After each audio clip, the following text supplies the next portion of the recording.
me because I grew up on Disney, so that's a true treat for me. I can't think of anything else. My brain is dead. How are you guys doing? It's Saturday, man. So I guess we can just kind of turn this into a Q&A. There's already a line of people. Oh my God, it's amazing. I love how I pointed at you and the entire line looked behind you. Like everybody in one move just turned around as if there was some other line that was just standing up in the middle of the room. Awesome. Okay, so we'll start with you, Viz. Thank you. So first of all, I love that you play two of my favorite fire-based characters. Yeah. Ace and Mustang for anyone. That's right. Keep track. So my question is, what was it like starting out as Roy? Like making that your big break? Yeah. The fire character thing is actually a strange, repeating cycle for me because there's Ace from One Piece, Roy from Fullmetal. I played the Human Torch in Superhero Squad. I played Pierre in Aquarion. He has like this fire kick ability. So I play a lot of pyros for some reason. Not sure what that says about me. You know, I was kind of spoiled with Mustang being my first like really big character. I was terrible when I started on FMA, the first series, the very first one before Brothers came out. I was brand new, I didn't really know what I was doing, I had no mic technique, I was super nervous.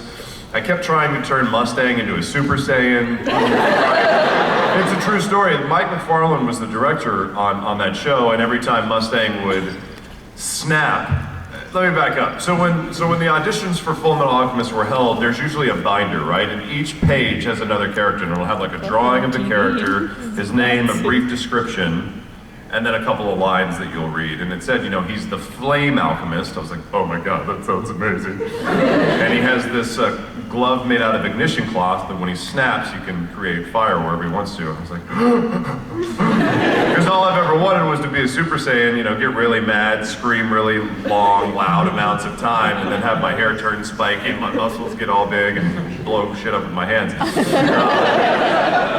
So every time he would snap, I'd be like, and Mike would go, no, Travis. This is not DBZ. His mouth didn't even open. You can't do that. I was like, oh, okay. He'd be like, take two, and I'd go, come on. Final flash! Special beam kid. Like, I'm going to fire you if you don't make some sort of small sound. And it always ended up being like, like, fine. But I was spoiled because he was such a good character. He's so layered, and that doesn't always happen in anime. You get a character that just has guilt and grief and remorse and confidence and arrogance issues and these great relationship with Hughes and Ed and Riza, and I mean the show was so complete. So he was just an amazing character to play, and I just love Mustang. Thank you. And just to go with that, can you say his short miniskirts line? Short miniskirts line. Oh, right. Let's see. There will be change. That day, all female officers will be required to wear tiny miniskirts! Woo! Thank you so much. You're welcome. I was like, short miniskirts. Oh, tiny miniskirts. My bad. Whatever. I'm sorry. You're fine. Yes. Well, I'm an aspiring voice actor, and Awesome. I had a question and a request. My question was, do you have any particular advice in going into the business of voice acting? I do, yes. For people that want to get into it, you guys have a massive advantage over those of us that started in the early 2000s, or like Laura, who started in 99 or 2000. Computers today have pretty much everything you need to get started. The only thing you would need outside of the computer is maybe to purchase like a $50 to $100, which is expensive, USB microphone, just so that it sounds good. You know, that way you're not using the built-in microphone on your computer. The number one thing I can say is practice. Like, it is so vital to find out what your strengths are, find out what your voice is capable of doing, and that usually means copying things. So if you have characters that you like, record yourself dubbing over your favorite scenes, play them back, listen to them, be a very harsh critic for yourself, and find out what you're capable of. You know, can you make crazy different voices? Like Chris Sabat to me was just an amazing voice actor before I ever got started at Funimation, because, you know, whether it was, you know, him being Vegeta or being Piccolo or doing Kuwabara, like you have to change your voice like so many different times. And I was like, oh my God, that's one person? How is that possible? So it forced me to like be in my room alone going like, and figure out where your voice can go. People may think you're insane, and your roommates may file like grievances against you and stuff, but you have to practice. Recording that stuff on a computer is so vital. A, because if you ever feel like you're good enough to go out and compete for jobs, you have to send in a demo, you know, of you reading things. So that's basically the first start. So just get as comfortable as you can with your own voice and seeing what you can do. Yeah. My request was, tomorrow is my 19th birthday, and I was wondering if you would say happy birthday to me in voice would. Totally! Oh, it's such an early birthday. What's your name? Nikki. Nikki, this is Roy Mustang, the Flame Alchemist. It's the day before your birthday. Lucky you. If you put on a tiny miniskirt, we'll make your 20th an amazing year to remember.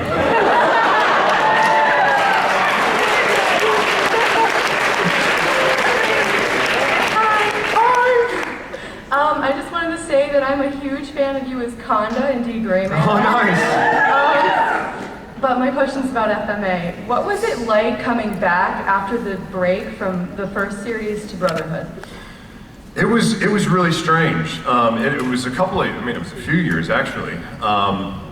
And you know, people's voices change. I'll use Chris Sabat as an example again. When he first recorded Dragon Ball Z, those first few episodes to how he sounds now when he recorded Kai, his voice is much deeper and much more gravelly and has this presence and stuff just because it comes from years of screaming your bloody guts out. My voice had dropped. It had kind of landed where it was going to be, and I had learned a lot. So I was much more comfortable in the role.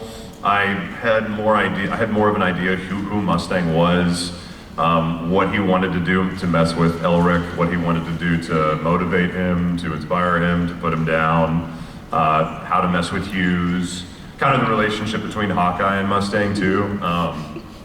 So I enjoyed those things.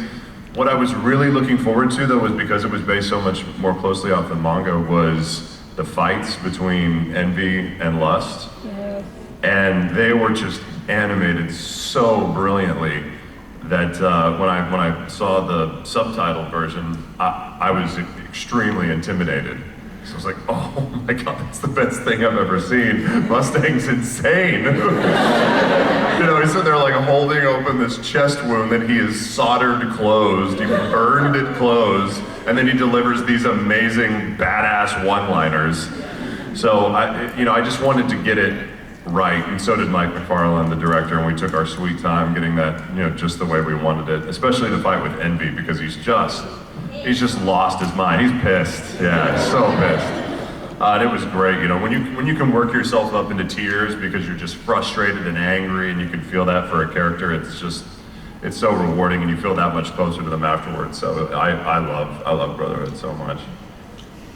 Thank you. Thank you. Hi. Hi. Kind of tying into that question, how was it like killing Laura Bailey in the first one to killing your wife in the second one, if you guys were married at that time? We weren't married for the first one. We were married for the second. It was great. I loved it. So when I saw the subtitled episode, I went to Laura and I go, I'm gonna kill you. She's like, what? Should I call the police? I'm like, no. Pretend to kill you. Acting to kill you. And I showed her the scene, and her face was just like, her eyes got really wide and she wasn't really making an expression. And I was like, are you okay? And she goes, oh, she screams a lot. Like, She does. She's getting burned to death. I'm pretty sure if you get, burned to death, you don't go quietly. You're not like,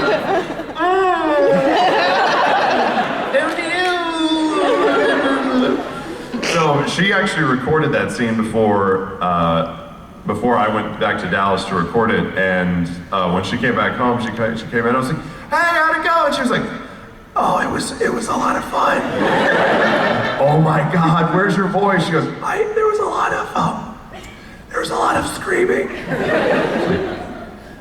Oh crap, okay. So when I went back, I walk into the studio and Mike McFarlane's standing there and he's got his arms crossed and he was like, your wife screamed a bunch. I noticed. He goes, do you want to watch it first or do you just want to record it? I was like, I think I want to watch it. And you just hear her like going, and as a husband, there's like a half-second moment where you hear the person you love the most in the world like screaming in agonizing pain, and you're like, no, okay, wait, I'm okay.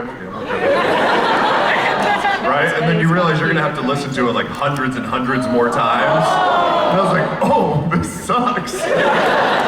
But then you remember all the arguments that you've ever had, and maybe when she like wouldn't do like her laundry and she would like leave dirty dishes in the sink or something, and I'm like, you're gonna pay for this. You're gonna die 100 times before I'm done with you. So I learned to enjoy it a little bit. And She's just mad because she hasn't had a chance to kill me back. He killed Shane. Oh, that's true. Shit. I did have a second question. I know that you guys are busy with your schedules, but are there any like American cartoons that you watch? And if there is any that you would want to be a part of at any point? Gosh, yeah, there are a ton. I mean, we don't get a chance to watch them regularly, but anytime a Batman came out, like Beware the Batman, I thought was really great. Teen Titans Go is always a classic. No, people don't like Teen Titans Go? No, the original. I'm sorry, the originals. I've only seen a couple of Teen Titans Go. We'll say the originals. That's the more like chibi cutie version, right? Yeah, it's awful. It's awful. Yeah. Tell us how you really feel. It's awful. Oh gosh, there's a bunch out there. We always like watching new things like Adventure Time and Regular Show, and I know some people are still doing. Like it's good. Some of it's good. A lot of the stuff the Cartoon Network does we like, but we don't get a chance to watch as much as we should. We try to catch up on all the amazing live action shows that are happening, like Hannibal, and not so much this season, but Mr. Robot. Is anybody watching Mr. Robot on USA? Yes. Oh man, if you're not, do yourself a favor and we'll go find it quick. It's so good. I was watching it on the plane over here and I'm going through withdrawals. Yeah. But thank you. You're welcome. Hello. Hi. It's me, the guy that gave you $1. Yeah, you gave me $1, you guys. What does this say? No, I'm just kidding. But I know you probably are going to hate me for saying this, but I have a request for my friend who had an operation and she couldn't be here. Oh, that's noble. Yeah. And I was wondering if you could say in Roy Mustang's voice, Mara, get better soon or I will burn your wound closed. Yes. Mara, this is Colonel Roy Mustang. Get better soon or I will burn your wound closed. Thank you! Wow. You see a couple police officers like walk in through the back door. Sir, we don't threaten people with fire. I don't care if it comes from your gloves. Magic fire is still fire. It's really alchemic fire, there's no magic. Yes. All right, 2 questions.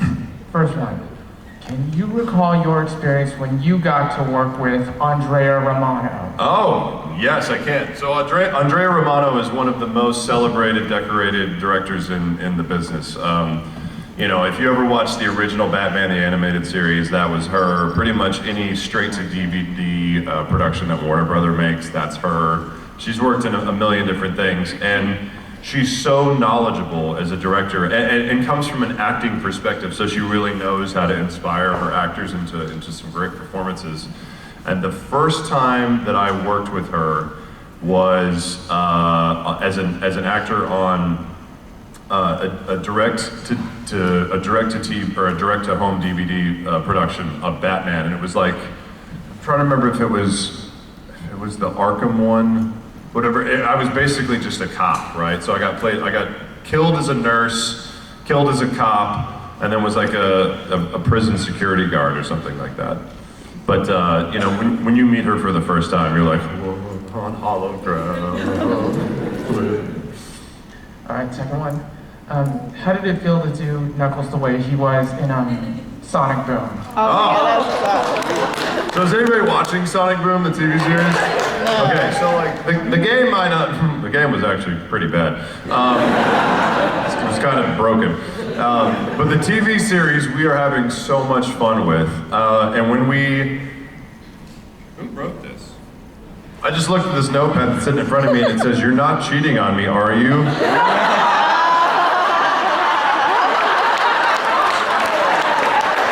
Like it says Catherine with the up arrow, and then there's a Lucina. It says, "Hi, name, it's your waifu." Did Laura write this? Okay. You're crazy balls. Signed, everybody.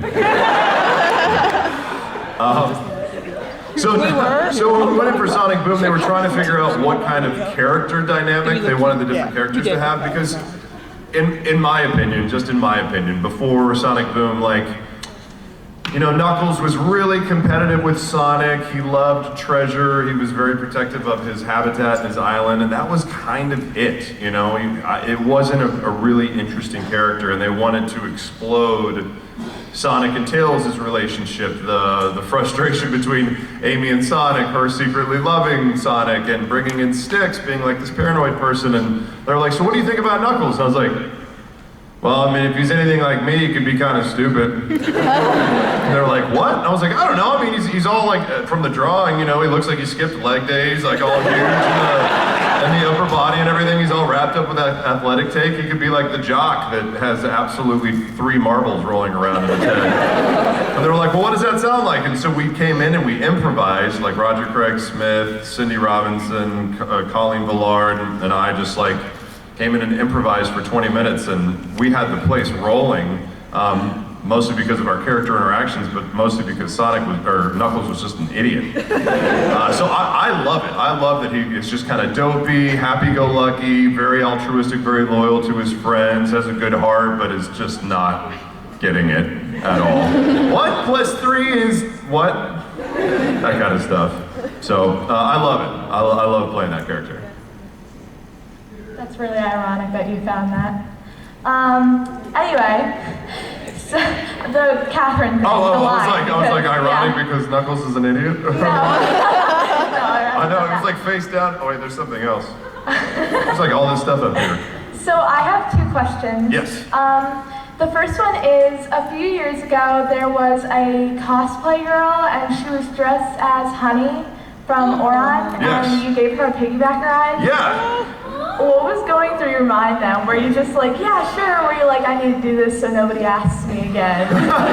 No, she was. I think it was in Pittsburgh, and she just stood up and she had a great Honey cosplay, and she had this like really cute high voice, and she was like, "You never give me piggyback rides anymore," and I was like, like my heart just melted. So I was like, "Come here," and she's like, She put it up on YouTube and she's like, "Oh my God, I literally got a piggyback ride from Travis." She was she was such a sweetheart. Yeah, so I don't know. So every once in a while, you just got to do something like that. She was adorable. I mean, and she was so sweet and nice. So who knows? I don't know. We're impulsive. And then the second one is, can you tell us a little bit about your experience voice acting for free on Soul Eater? Oh yeah. So in Soul Eater, I play the immortal werewolf Free, who has this amazing like replacement eye and tattoo and like the coolest prison jumpsuit ever. And you know, I was stoked to be in the show because Laura plays Maka, and which I just think that, you know, between she and Micah, they're just amazing. Him playing Soul. I have a thing for werewolves. I have like my entire life, not like a Twilight thing, but like genuine like werewolves, not wolves, I swear, I promise. If you turn into a big wolf, you're like a dire wolf. You're not a werewolf, you're a giant wolf. You gotta be able to like walk around biped style. I was a fan of like the old, the original Wolfman with like Lon Chaney. I was kind of like Eddie Munster, and then when I was like 8, I had a Wolfman doll that I like took to church and stuff. My mom would be like, he's special. Don't take it from him, it'll be a thing. So I've always loved werewolves and just the idea of that stuff. There's actually a terrible story of... So, have you guys ever seen Teen Wolf? Like, not the TV show, but the original, I know, I'm sorry. Like, Michael J. Fox was in the original Teen Wolf? Yeah. Okay, so I loved that movie. I wanted to be Teen Wolf so bad, and shortly after it originally came out, there was a Saturday morning cartoon called Teen Wolf that was out, and I would wake up at like 6:30 in the morning, go sit down for He-Man, Voltron, and then Teen Wolf. And one morning I was so inspired to be a werewolf that I found all the brown markers that I could find. And I sat in front of my TV and like my tidy whities, and I colored brown werewolf hair all over myself and like cut little paper triangles and taped them on my fingers and put in like little vampire fangs. And I sat there in front of the TV, and my mom finally woke up, came out, she was like, "What are you doing?" Oh my God! I was like, "I should probably mama." She like took me outside and sprayed me with the hose. Like, don't ever come back in this house. But I loved it because he has the most impossible line to say. He says, "Wolf wolves, wolf wolves, wolf wolves." If you try and say that really loud and fast, it always comes out as applesauce. It's like wolf wolves, wolf wolf, wolf wolf. So it took like 900 tries to be able to say that correctly. Thank you. You're welcome. Hi, my name is Corey. Hey, Corey. I'm a young voice actor too, and I had a technical question. Sure. Dubbing versus like video game recording. I know that you have the timestamps, you can see the video, you can see all that stuff to make sure you match the flaps. Do they play the like the clip for you in the booth before you go and just match the flaps? Because it would be kind of hard to just not do that like right off the top. Oh, absolutely. So you're talking about dubbing, right? Yeah. Yeah. So dubbing, the process which is like universally adopted is that they'll call it your preview, right? Mm-hmm. And so they'll play where the beeps are going to be. So it'll be like 5 to 6 seconds before your line starts, so you can hear the Japanese, you can see what's going on, and you'll hear your beeps come in like boop, boop, boop, and then he'll start, or your character will start talking. And having done it for so many years, you'll read the line beforehand, and some people flash memorize it, right? So like if my line was, "You're not cheating on me, are you? Hi, name, it's your wife." Let's just say that's the line, right? I go, "You're not cheating on me, are you? Hi, name, it's your wife." You remember that the writer also sat there and watched the flaps, and he's probably a voice actor too, and he goes, "Okay, that fits." So you're like, "Okay, it'll fit." So you're like, "No, you're not cheating on me, are you? Hi, your name, and you'll watch it, and he'll go, you're like, "Okay, I got it." And so they go, boop, boop, boop, and you just have it fit in, and it's either like 1 frame or 2 frames too long, but you'll get it pretty close, right? If it's like way too long, they have to rewrite the line. So you'll have an idea beforehand, plus you see what the face is doing, whether they're throwing a giant flaming dolphin at somebody, like what's happening? Is it quiet? Is it big? Because there are some places that are like, "You just want to go for it?" I'm like, yeah, if you want to see something hilarious happen, and if they do that, you just scream, and then they go, "Okay, we won't do that anymore." So yeah, you get to preview it first, and then you get as many takes as you need until you get it right. Okay, thank you so much. Yeah, you're welcome. Sure. Hello again. Hello. All right, I have Trent, right? Yep. Nice. I have 3 questions, but I'll try to make them quick so I don't hold up the You slide. better. Yeah. All right. My first is probably the hardest one for you. Out of all of your roles in any video game and anime, what was the most emotional? I think I already know the answer though. It's tough. I don't know. I probably wouldn't even remember it. It's either Mustang or Reggie from Infamous Second Son, maybe? Yep, either one of those, that's what I was thinking. Yeah. And then the I next was one. forgetting something, but. Next one is, what was your favorite line as Mustang of all of them? That's tough. That's pretty tough. I mean, the miniskirt line I've said so many thousands of times that it's like not even a line anymore. It's like ingrained into some stone wall. I couldn't even tell you. I loved a lot of the lines from the original series. I loved it when he made fun of Ed, and then I also loved a lot of the things that he said to Lust and Envy in those fights. It just showed me who Mustang really was, like in those battles that we never got to see, like when he was standing on Envy when she was down in his little, basic form. He was like, envy means jealousy. That's what your name is, right? You're ugly. Like he was just so pissed and angry, and I was like, Mustang's creepy. Yeah, there were a lot. Like you said, Mike McFarlane said no to when you start doing all the grunts and stuff when you're Mustang. But I noticed in the Envy fight near the end, he's actually doing that a lot. Like yeah. He's flipping out. I mean, I was screaming, like they turned the fader down so I could just scream my nuts off, like, just screaming as much as I wanted All right, to. and the last one, since Laura did it, I'm asking you to do too. Do your favorite pickup line in Mustang's voice. Yes. Oh, okay. Hi there. My name's Colonel Roy Mustang. You're welcome. All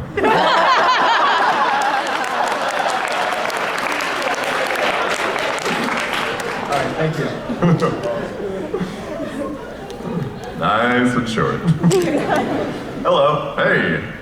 I was just wondering, is there any parts you auditioned for that you really wanted to get but ended up not getting for one reason or another? Oh, it happens all the time. So, another thing I would say on the non-technical side of wanting to be a voice actor, if you're interested in that, or acting at all, it's something that nobody wants to hear, but it is absolutely true 100% of the time. You have to be comfortable with rejection, right? So for those of us that work a lot in the business now, we get anywhere between 1 to 2 to 7 auditions a day for any number of things. Commercials, video games, original animated series, animated feature films, Pixar stuff, like stuff you really, really want. And there's a great chance you're not gonna get any of that stuff, but you have to audition for it and you have to give it everything you've got. So you develop this ability of learning to care a lot, doing all the necessary research, all the necessary thought, all the necessary work that you can to make sure it's as good as it possibly can be. Put it down, send it off, and then forget about it entirely. Which is a weird thing to do because it's normal human nature to care about something so much that afterwards you want to call your agent or try and call the person that was having the auditions and go, hey, did you get my audition? What'd you think? Well, how was it? Was it good? Or do you have any notes? I know I was probably terrible, wasn't it? It was awful. You think I suck? You think I suck, don't I? Okay. And just wanting to follow up, but majority of the time you won't get any feedback at all. So,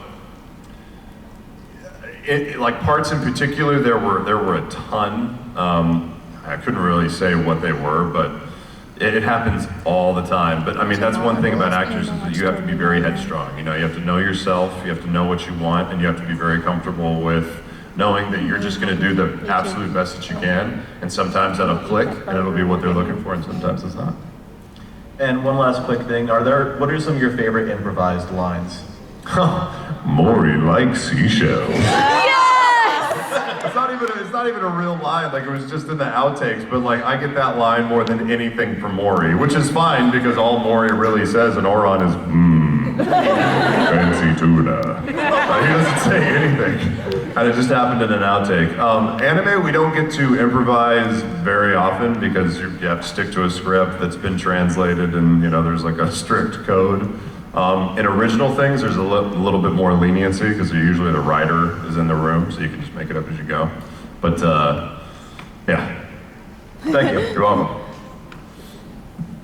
Good questions, you guys. You guys are awesome. That's a lot of pressure. Two questions and a present. Hey! Unless it's Reese's Pieces, I don't want it. Just kidding. I'm just kidding. It is Reese's Pieces! What? I met you and Laura. My new favorite person. You guys are freaking amazing. I'm a huge. I just want to get to the question so I get I'm a huge fan, so my first question has nothing to do with anything. Okay. What are like some of your hobbies and things that you like to do outside of work? And Right, we're both huge gamers, which works out great because that's kind of our work as well. Yeah. Laura loves RPGs. She's a big Dragon Age, Mass Effect, Elder Scrolls, Fable, anything RPG, she's playing it. I don't have quite the brain pan for that sort of stuff. I mean, she'll spend 2.5 hours making a character. She'll play 20 minutes with it and then go, I want to start over, and she starts over. And she'll spend another 2 hours making a completely different character and then play for like 36 hours and then go, I don't like the choices I'm making, and start over. I'm like, what are you doing? You are making me so anxious.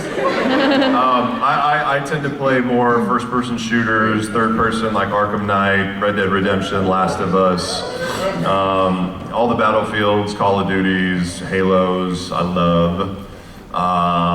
Those are on the video game side. I love to exercise just because I'm a ball of energy and I'll freak out if I don't go running or lift something heavy or something like that. I love to swim. I was always a big swimmer. What else are our hobbies? We love to chase our dog around the house.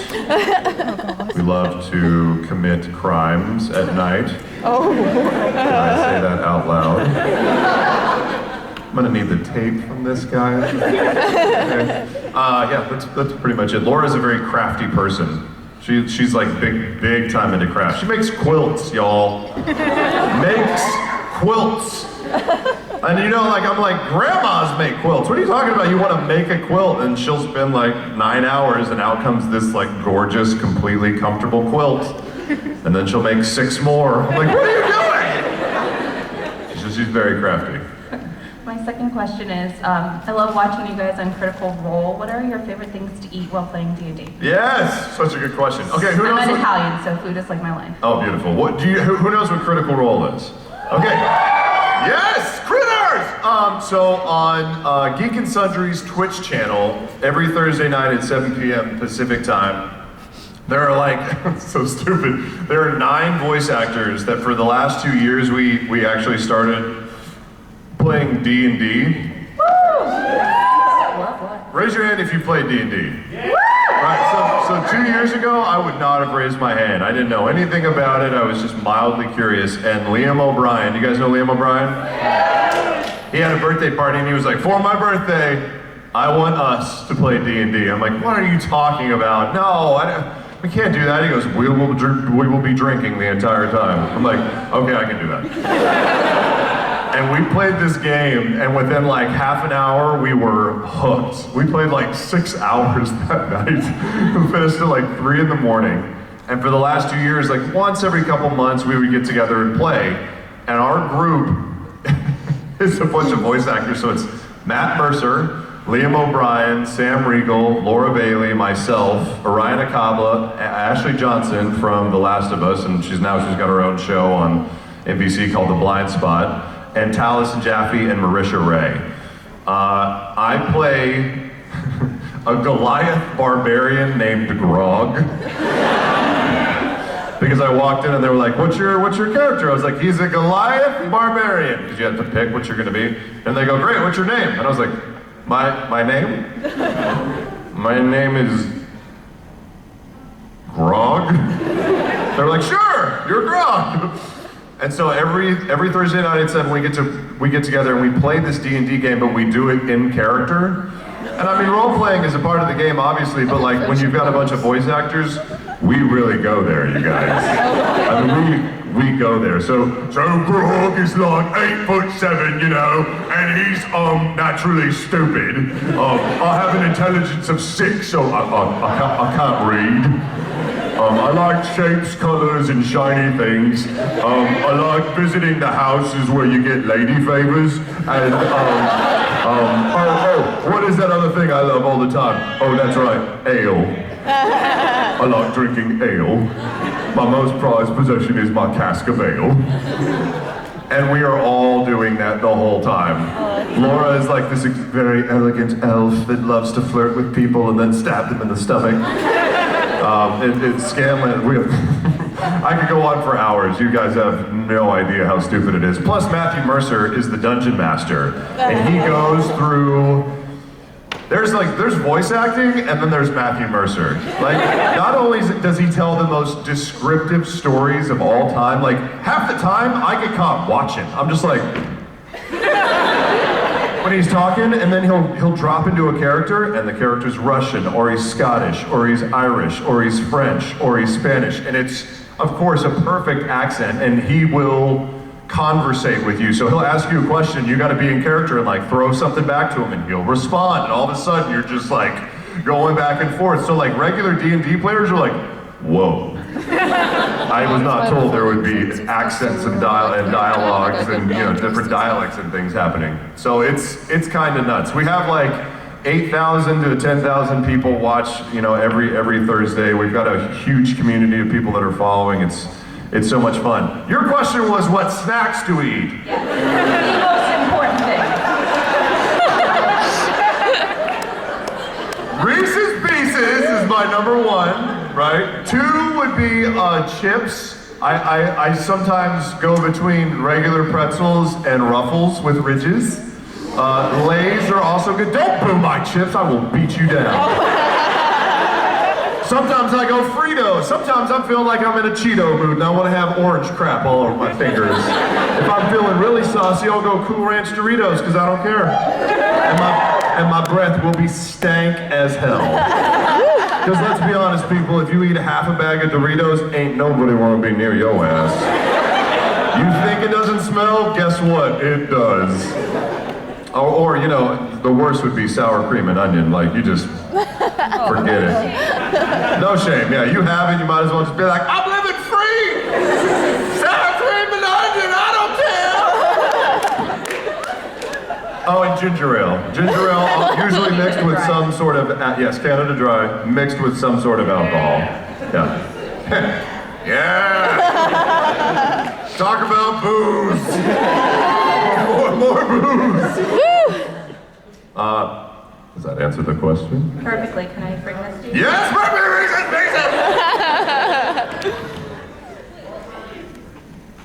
What? Do we gotta go? Oh, man. I'm gonna stay for just a little longer. Okay. I gotta get through these questions faster. I'm taking too damn long, y'all. What's that? The Twitch, I think the Twitch account name, 6 minutes, is, 15 minutes. There. Twitch account name, I think, is just Geek and Sundry, I think. It's on Geek and Sundry's Twitch channel. If you go, it's free to watch. If you want to subscribe, then you can hop in the chat room, you can message us, we'll interact with you during the thing. It's totally stupid, it's amazing. You gotta check it out. Yes? Alright, so my question was, during your voice acting career, was there ever a character that you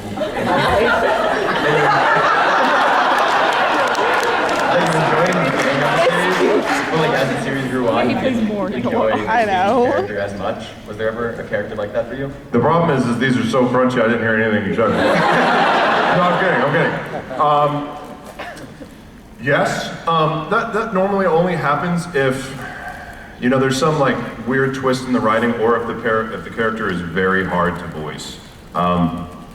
In a Transformers game that we did, I was really excited to be a Decepticon because you sounded like this the whole time, but when you talk like that for 4 hours, it starts to destroy your throat. So, those you end up hating where you loved them in the beginning. Alright, and I just had a quick request. If you could say the line, except it's a terrible day for rain, as Roy Mustang. Oh. It's a terrible day for rain. No. Too soon. Thank you. Go over. Now I'm sad. That's right, your ears are pointy, everything's good.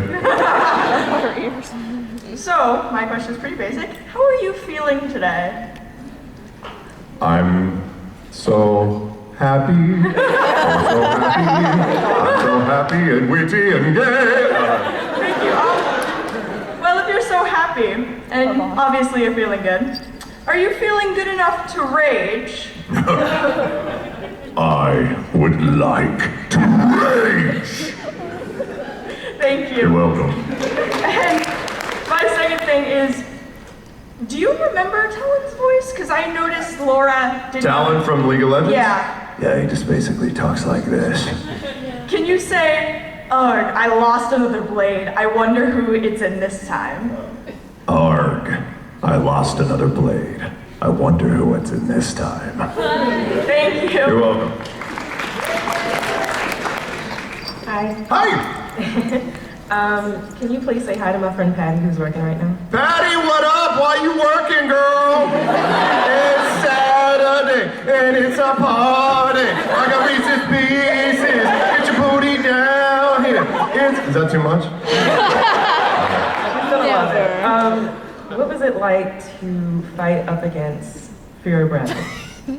Oh, Fury Bradley. Oh man, that first fight. I love that guy's voice. I forget his name, but I'll remember the actor's name soon. It was great. I got stabbed with a sword, and then Riza shot me in the face. It was great. I love that fight. Thanks. You're welcome. Y'all didn't know What's that. up, man?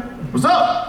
Just want to keep things brief, but as a question to that, who the voice actor was for Fury Bradley, I think his name was Ed Bala. That's it. Thank you. And quick question.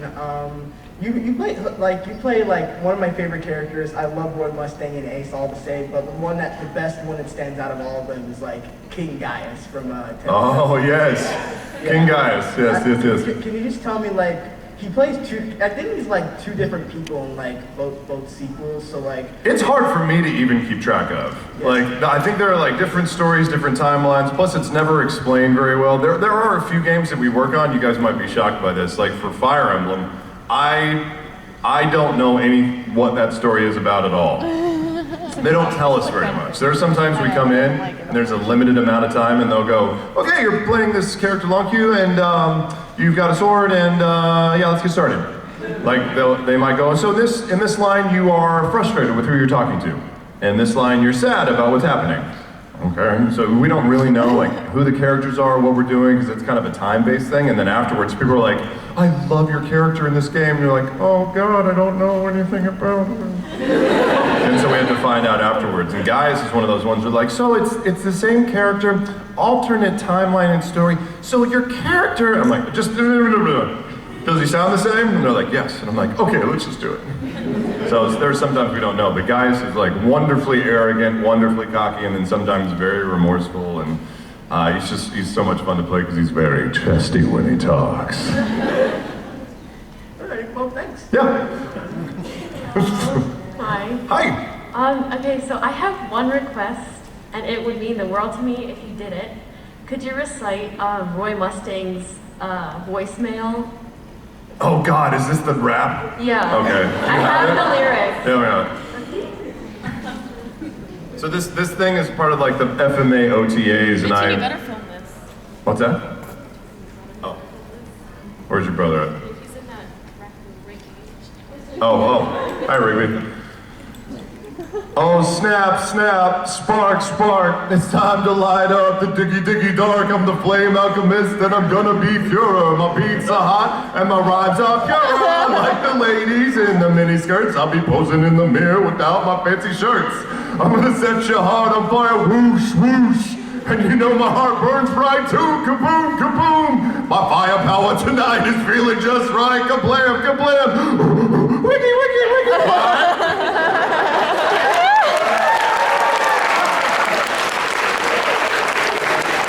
I've had to do that more and more lately. That was written out. It didn't rhyme or rap when we were doing it, and it took like 3 takes to do it because we just were laughing for 10 minutes in between each time because I clearly am not a rapper. Yes. Hi, I'm Jordan. I'm a big fan of Infamous, and I really like to see your character, Reggie. What was it like doing the motion cap and also trying to capture your like Oh yeah. At one point. It was a bit, so motion capture these days is amazing. You know, we'll put on the ridiculous suit covered in reflective dots. We wear a helmet that has these two things we call antlers that come out in front of your face. And they have two what look like GoPro cameras with LED lights on them that shine this light into your face. So it's totally natural. And you've got like, I think 89 different marker dots all over your face so that it'll capture, you know, every little expression that you make. Once you get over that weirdness, being completely covered in some sort of, you know, technical clothing, if you can get past that, it's amazing because it captures an incredibly realistic performance. You know, you don't have to be exaggerated. You can just be very tiny and small. Little expressions are picked up. I loved working with Troy Baker and Laura. She did a fantastic job as Fetch, and Troy was amazing as Delson. Laura's just so versatile and incredible that, you know, I think I heard her saying that she really hated, you know, in the second DLC that was behind it, I played the villain, and the story she told was true. Like, I played a villain that was really like sexist and just really shitty to her and stuff. After a take, she would just be staring at me, like on stage, and I was like, "You okay?" And she was like, "I don't like you." I'm like, "Okay, but we're not actually filming right now, so can you not be like violent and strange?" And she was like, "I don't like you." I understand, I'll go over here. Okay, thank you. I have just time for a couple more because we got to run down to a thing. Anyone who was at J. Michael Tatum's panel yesterday probably knows what I'm going to ask, but I want you to, as Roy Mustang, sing Baby Got Back.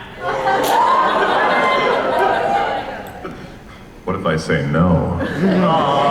Oh, baby got back. I don't even know the words. Like, Oh well.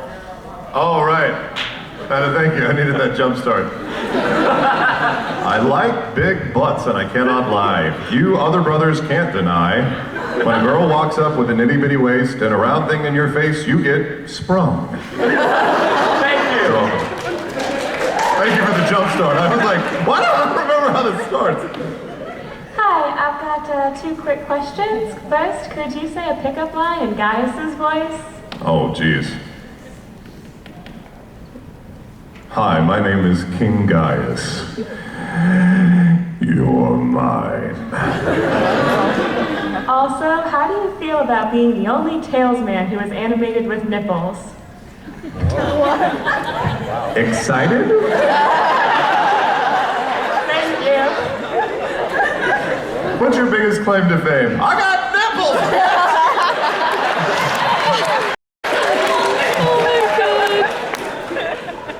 Hi, I saw you a few years ago when you were at Otakon last time. Nice! I saw your panel, saw your autograph. It was a lot of fun, great seeing you. And actually I had a couple questions. Most of them are kind of like essentially the same question, I have a different one. Will you be at the After Dark panel tonight? We think so, yeah. They have like 5 or 6 more panels, and we've got to run to a dinner, and we have a meeting, so we might be a little late, but we think we'll be there, yeah. Well, then that leads up to the next question. A few years ago when Tatum was here, he told us a story about the first time that you both met each other. I think it was something about you like popping your shirt in Vince's face or something. And you like popped the button. That probably happened. I was about to say, would you be able to like both elaborate on that at the After Dark panel tonight, if you get the chance? If I popped a button on my shirt, there's a fair chance I might have been drinking, so I don't know if I remember that correctly, but we can always try. Fair enough. So. And I remember you used to do triathlons a lot. Do you still do it, and are you a triathlon champion? I have won several triathlons. I haven't done one in about a year and a half. I took up half marathons and longer running and CrossFit, which is just a whole nother ball of crazy. But yes. Sweet, thank you. Yeah, I love the beer too. Thank you. Beer brothers. All right, one more and then we'll run. I know we're so late. I'm sorry. I'm just breaking all the rules. Yes. So I'm Brandon, and I like Dragon Ball Z as well. Yes! And I was going back to a couple of episodes back in the Cell Saga, and I thought it was really funny how Android 16 is like, let it go home. And then after that, Cell's just like, ugh. How funny did you think that was, or were you guys all busting out laughing during that scene? Well, I mean, we weren't really laughing because I think he was, you know, I don't think we made that in Friends. We didn't watch it like that. Yeah, we didn't quite go to that place. Plus, I was just wanting Gohan to flip out and go level 2 at that point. So yeah. All right, thank you. Yeah, you're welcome. Just let it go. I was wondering if you could say a line in Thor's voice. I was wondering if you could say, "I am Thor Odinson, and I shall not fall." Aye, let me know when you are ready. All right. Sorry. Little human man. Yes. Okay. I am Thor, son of Odin, and I shall not fall. Thank you. All right, last one since it's Edward, and then I've got to run. I know, I'm really trouble. I'm just gonna keep this quick. I just want to say my. You mean you're gonna keep this short? Drop